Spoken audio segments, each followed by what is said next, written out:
Hello students, today we are going to discuss on the analytical technique unit of your environmental management and monitoring paper, and I'm your teacher Jyotirvaneka madam. So there are two techniques, that one is colorimetry and another one is spectrophotometry. Both these techniques are used for the analysis of like heavy metals, for example lead, arsenic, mercury in water and soil, toxicity of lead in water, and like other parameters, for example iron content in water, etc. So these are the environmental aspect of these two instruments. Is then that these are used in various other fields also. Colorimetry is an instrument which is used for the measurement of color substances in solution. This is an instrument which is like utilizing the visible range of electromagnetic spectrum. Then spectrophotometry is a method, or it is a measurement of chemical substances that which absorbs light, while colorimetry is used for color substances and analysis, while spectrophotometry could be used for both colored and non-colored substances. The basic principle of spectrophotometry is that each compound can absorb some amount of light, and again some amount is reflected back. So it is based upon that. It is based upon the method of photometry, which means the measurement of light. The color of light is a function of the wavelength, and as the wavelength changes, the color of the substance also changes. So these two instruments are actually used for quantitative analysis of elements, for example metal ions, compounds, in various fields of chemistry, physics, biochemistry, as well as in environmental science also. So in comparison, both colorimetry and spectrophotometry are measuring the same elements, but like spectrophotometry is more specific, while colorimetry is the general one.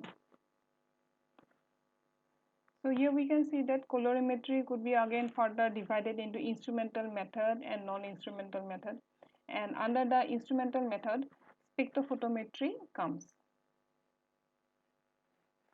So here we can see that colorimetry is an instrument which can uh, determine the concentration of colored compounds, and colorimetry is actually utilizing the visible part of the light, while spectrophotometry uses both the visible light as well as infrared and ultraviolet rays.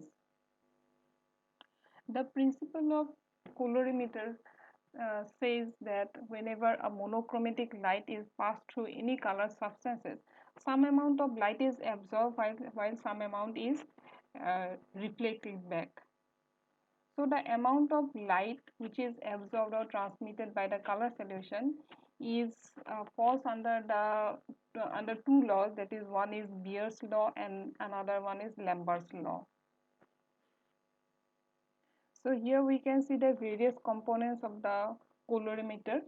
That is a light source is there, which is the sunlight, and which is passed through a lens, and again it is passed through a monochromatic prism, and then the light is slit through a wavelength sector, and then it is detected. And again, like here we can see that whichever light is absorbed and whichever light is observed, like if it is like violet color is absorbed, then we can observe yellow green color, whereas if we see like purple color, then the absorbed color is green. So colorimeter instrument, it actually detects various intensity of colored light, and that results in the detection of the particular metal ion. Next is the spectrophotometer. So as principle, spectrophotometry is a scientific method based on the absorption of light by a substance and takes advantage of two laws of light absorption, which are of course Beer's and Lambert's law. So here also we find that whichever color is absorbed and whichever color is observed. Whatever color is absorbed, we do not see that color as our observation, we see another color in the observation. For example, if yellow color is absorbed, then we see the substance as blue in color, and if it is red color is like absorbed, then we see bluish green color as the observance.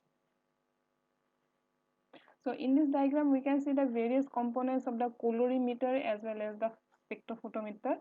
So the difference is the source of the light.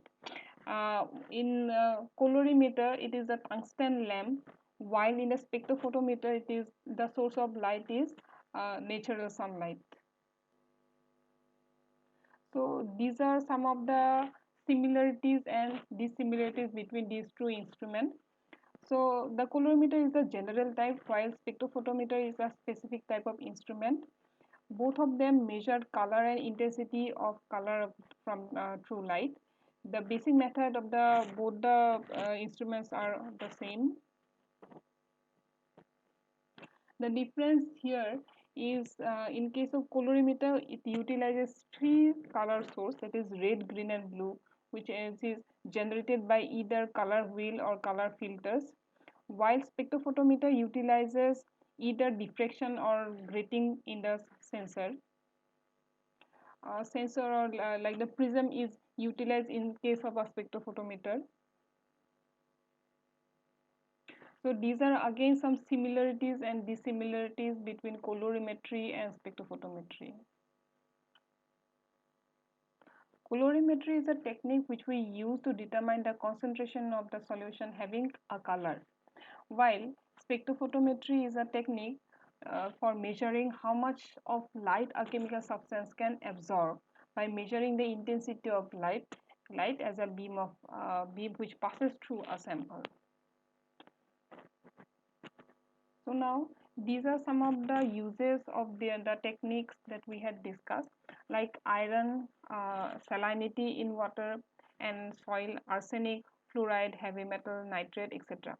So we find that the arsenic pollution is most observed in West Bengal, then followed by Assam, Bihar, Punjab and Uttar Pradesh, while iron pollution is highest in Assam, and which is followed by West Bengal, Tripura, Bihar and Orissa. Next, we shall discuss about the heavy metal toxicity. Like heavy metal, why it has it become so much important in today's like toxicity and pollution ideas? It is because like uranium and other heavy metals are found in groundwater level as well as surface water. So like here some of the ways of like groundwater percolation are given, and in this chart the effects of heavy metals on human body are discussed. So these are some of the permissible limits for drinking water. For example, physicochemical characters of water, then biological characters of water. And here I have shown the standards of drinking water at international level as well as Indian standard specific for drinking water. So like international organizations such as WHO, World Health Organization, ICMR, ISI, these are some of the international standards, and the Indian standards are also given. So we need to know whether our drinking water is like contaminated with heavy metals or not.